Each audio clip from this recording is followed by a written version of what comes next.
بسم اللہ الرحمن الرحیم۔ السلام علیکم۔ آپ دیکھ رہے ہیں الف نیوز اور میں ہوں آپ کے ساتھ ماجد علی۔ شامل کرتے ہیں آج کی ون لائن ہیڈ لائنز۔ صدر مسعود پزیکشان نے سادہ مگر پروکار تقریب میں اپنے عہدے کا حلف اٹھا لیا۔ نیوز رپورٹ کے مطابق صدر ڈاکٹر مسعود پزیکشان نے 30 جولائی کی شام ایرانی پارلیمنٹ میں اپنے عہدے کا حلف اٹھایا۔ حلف برداری کی تقریب میں ایران کی اعلیٰ سیاسی اور دفاعی رہنماؤں کے علاوہ بڑی تعداد میں غیر ملکی اعلیٰ سرکاری شخصیات نے بھی شرکت کی۔ حزب اللہ نے صہیونی جارحیت کا دندان شکن جواب دے دیا۔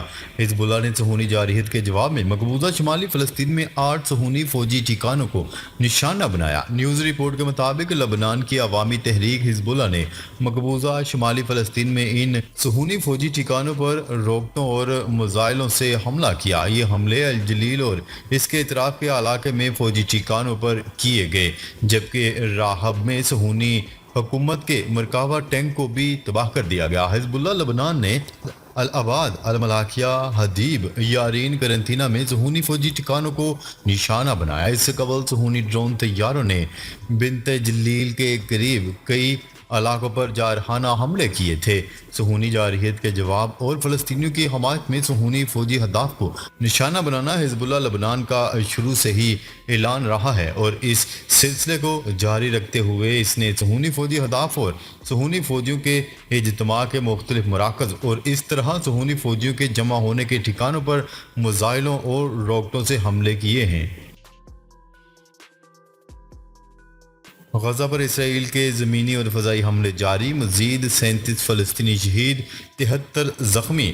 غزہ پر اسرائیلی حملوں میں کمی نہ آ سکی، زمینی اور فضائی حملے جاری ہیں۔ 24 گھنٹے میں 37 فلسطینی شہید اور 73 افراد زخمی ہو گئے۔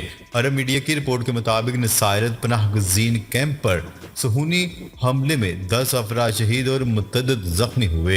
اسرائیل کے خان یونس میں 4 روزہ آپریشن میں 300 فلسطینی شہید ہوئے۔ حملوں میں 320 گھروں اور رہائشی عمارتوں کو نشانہ بنایا گیا۔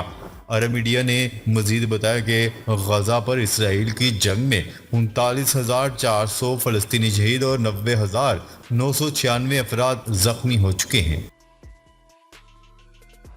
غزہ میں پولیو کو روکنے کے لیے فوری جنگ بندی کی ضرورت ہے، WHO نے خبردار کر دیا۔ عالمی ادارہ صحت نے ایک بار پھر اسرائیل اور اقوام عالم کو خبردار کیا ہے کہ غزہ میں پولیو کے پھیلاؤ کو روکنے کے لیے فوری جنگ بندی کی ضرورت ہے۔ الجزیرہ کی رپورٹ کے مطابق WHO کے ترجمان نے کہا کہ بچوں تک ویکسین کی دستیابی کو یقینی بنانے کے لیے فوری جنگ بندی کی ضرورت ہے۔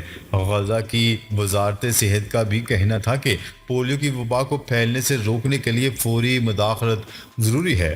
ورلڈ ہیلتھ آرگنائزیشن کے ترجمان نے غزہ کی پٹی پر پولیو پھیلنے کا شدید خطرہ ہے، یہ بیماری غزہ کی سرحدوں سے باہر بھی پھیل سکتی ہے۔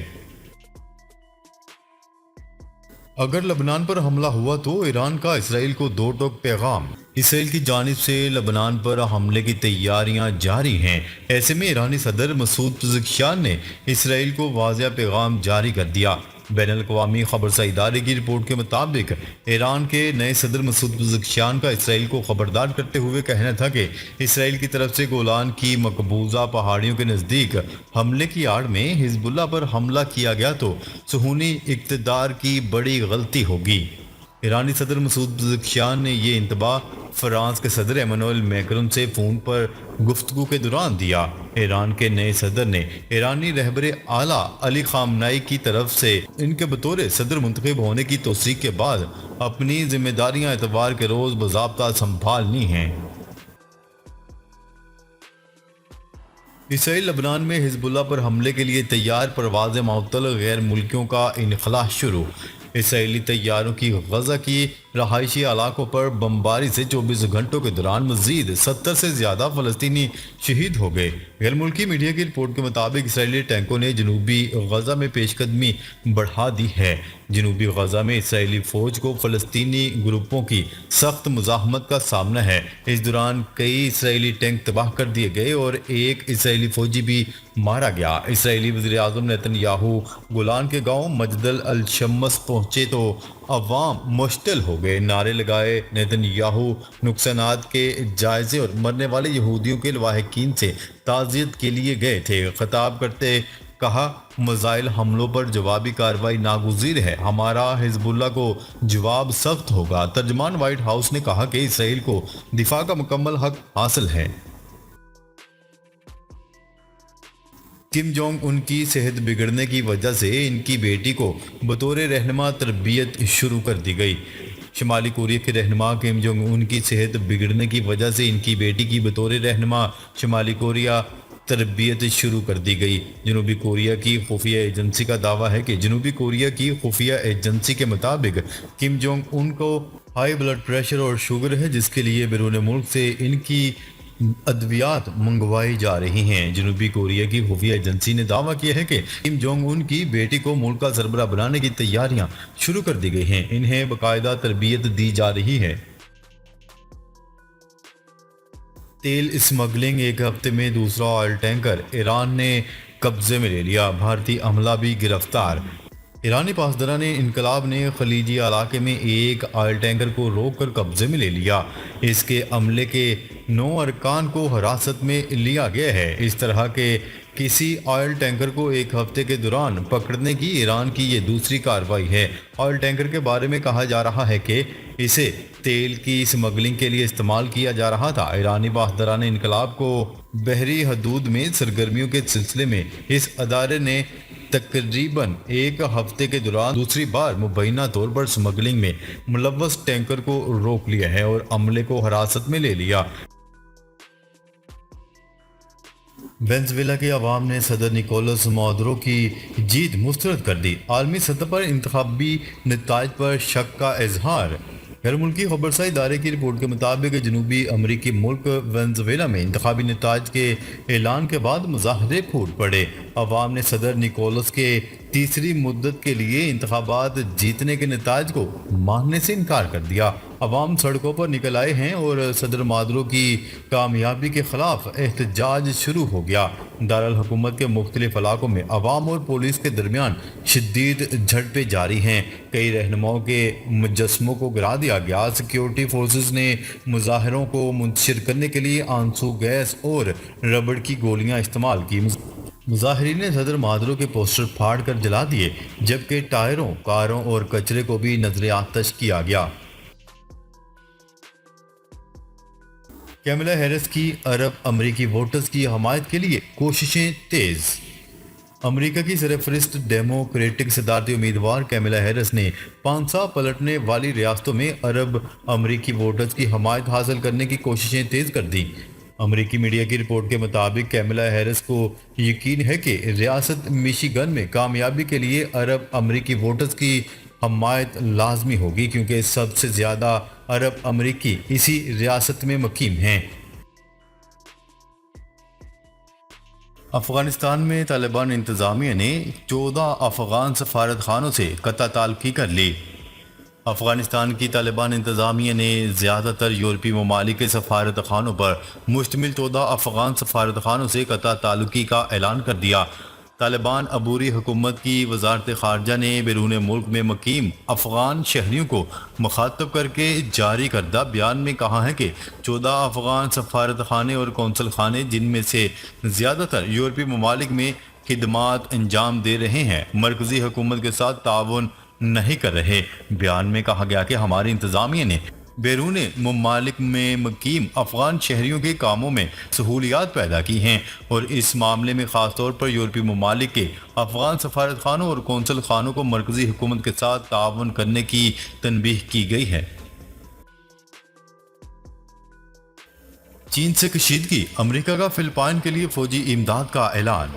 چین سے کشیدگی کے دوران امریکہ فلپائن کو $500 ملین کی فوجی امداد فراہم کرے گا۔ امریکہ نے اعلان کیا ہے کہ وہ فلپائن کو $500 ملین کی فوجی امداد فراہم کرے گا، کیونکہ اس کی نظر چین کے ساتھ جاری کشیدگی پر ہے۔ یہ اعلان منگل کو اس وقت سامنے آیا جب امریکی وزیر خارجہ اینتھنی بلنکن اور وزیر دفاع لائیڈ آسٹن نے منیلا کا دورہ کیا۔ امریکہ یوکرین جنگ پر بھاری رقم ضائع کر رہا ہے، روسی سفیر۔ امریکہ میں روس کے سفیر نے کہا ہے کہ ایک طرف امریکی حکومت کے قرضے تاریخ میں پہلی بار 350 کروڑ ڈالر کی ریکارڈ سطح سے تجاوز کر چکے ہیں اور دوسری طرف وہ یوکرین جنگ پر بھاری رقم ضائع کر رہی ہے۔ غیر ملکی خبرساں ادارے کی رپورٹ کے مطابق امریکہ کی طرف سے یوکرین کے لیے مزید 20 کروڑ ڈالر کی فوجی امداد کے اعلان کے بعد جاری بیان میں روسی سفیر نے کہا کہ امریکی حکومت یوکرین جنگ پر بھی بھاری رقم ضائع کر رہی ہے۔ ان کو پرامن مقاصد ترقیاتی اہداف اور امریکہ میں متعدد سماجی اور اقتصادی مسائل کو حل کرنے کی کوششوں پر خرچ کیا جاتا تو زیادہ بہتر ہوتا۔ دھرنے میں بجلی کا بل ادا نہ کرنے کا اعلان کر سکتے ہیں حافظ نعیم الرحمان۔ امیر جماعت اسلامی پاکستان حافظ نعیم الرحمان نے کہا ہے کہ حکومت کے پاس ہمارے مطالبات ماننے کے سوا کوئی آپشن نہیں۔ میں ملک بھر کے شہریوں سے بجلی بل ادا نہ کرنے کا اعلان کر سکتا ہوں۔ راولپنڈی میں احتجاجی دھرنے کے مقام پر خواتین کے جلسے سے خطاب کرتے ہوئے حافظ نعیم الرحمان نے کہا کہ خواتین کو خراج تحسین پیش کرتا ہوں جو رکاوٹیں توڑ کر پہنچی۔ حکومت ایک جانب مذاکرات کی بات کر رہی ہے تو دوسری طرف لاہور میں ہماری ہزاروں خواتین کو روکا گیا۔ پنجاب حکومت فسطائیت کا کردار ادا کر رہی ہے۔ ملک بھر میں 5 اور 6 اگست تک بارشوں کا سپیل جاری رہے گا۔ محکمہ موسمیات ملک کے مختلف علاقوں میں بارش کا سلسلہ جاری ہے، جبکہ آج خیبر پختونخوا، گلگت بلتستان کشمیر، اسلام آباد، بلائی وسطی پنجاب، جنوب مشرقی سندھ اور بلوچستان میں تیز ہوائیں چلنے اور گرج چمک کے ساتھ مزید بارش کا امکان ہے۔ وزیر اعظم شہباز شریف کی طبیعت ناساز، دورہ ایران ملتوی کر دیا گیا، دیگر مصروفیات بھی منسوخ۔ ڈاکٹروں کی جانب سے مکمل آرام کا مشورہ دینے کے بعد وزیر اعظم شہباز شریف نے اپنی تمام تر مصروفیات منسوخ کر دیں۔ طبیعت ناسازی کے باعث شہباز شریف نے دورہ ایران بھی ملتوی کر دیا تھا۔ وزیر اعظم نے نومنتخب ایرانی صدر مسعود پزشکیان کی تقریب حلف برداری میں شرکت کے لیے ایران جانا تھا۔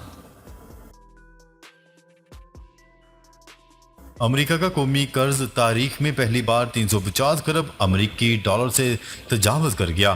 محکمہ خزانہ کے جاری کردہ ہفتہ وار اعداد و شمار کے مطابق مجموعی سرکاری قرض 350 کروڑ ڈالر ہو چکا تھا۔ یہ اعداد و شمار ہر کاروباری دن کے اختتام پر اپ ڈیٹ کیے جاتے ہیں۔ صرف 7 ماہ قبل دسمبر 2023 کے اختتام پر امریکہ کا قومی قرضہ 340 کروڑ ڈالر سے زیادہ ہو چکا تھا۔ اس سے 3 ماہ قبل ہی امریکہ نے 330 کروڑ ڈالر کا قرض کی سطح عبور کی تھی، جو تاریخ کی بلند ترین سطح تھی۔ فوج اپنا نمائندہ مقرر کرے، ہم مذاکرات کے لیے تیار ہیں، بانی پی ٹی آئی۔ تفصیلات کے مطابق بانی پی ٹی آئی نے کمرہ عدالت میں صحافیوں سے غیر رسمی گفتگو کرتے ہوئے کہا کہ ہم نے فوج پر کبھی الزامات نہیں لگائے، صرف تنقید کی ہے۔ فوج اپنا نمائندہ مقرر کرے، ہم مذاکرات کے لیے تیار ہیں۔ ان کا کہنا تھا کہ ایس آئی ایف سی کیا ہے، محسن نقوی کون ہے، ملک میں غیر اعلانیہ مارشل لا ہے، محسن نقوی سے کبھی بات نہیں کروں گا، آئی جی پنجاب سے مل کر لوگوں پر ظلم کیا گیا۔ بانی پی ٹی آئی نے جسٹس عامر فاروق سے گزارش کی ہے کہ میرے مقدمات سے الگ ہو جائیں، ہائی کورٹ میں اور بھی ججز ہیں، کسی اور کو کیسز سننے دیں۔ Chairman P C B Mohsin Naqvi کا کرکٹ کے معاملات وقار یونس کو سونپنے کا فیصلہ۔ ذرائع کے مطابق چیئرمین محسن نقوی انتظامی امور دیکھا کریں گے اور کرکٹ کے حوالے سے تمام فیصلوں کا ذمہ دار ایک کرکٹر ہوگا۔ شعبہ انٹرنیشنل ڈومیسٹک سلیکشن کمیٹی کے امور، کھلاڑیوں کے این او سی سمیت تمام فیصلے کرکٹر کرے گا، جبکہ chairman P C B Mohsin Naqvi ساری توجہ ایڈمنسٹریشن پر دیں گے۔ سابق کپتان وقار یونس کو پی سی بی میں اعلیٰ عہدہ دیے جانے کا فیصلہ بھی کیا گیا ہے اور وہ مینز کرکٹ کے معاملات دیکھیں گے۔ ناظرین، اب تک کے لیے اتنا ہی۔ مزید خبریں لے کر بہت جلد آپ کی خدمت میں حاضر ہوں گے، تب تک کے لیے اپنا خیال رکھیے گا۔ اللہ نگہبان۔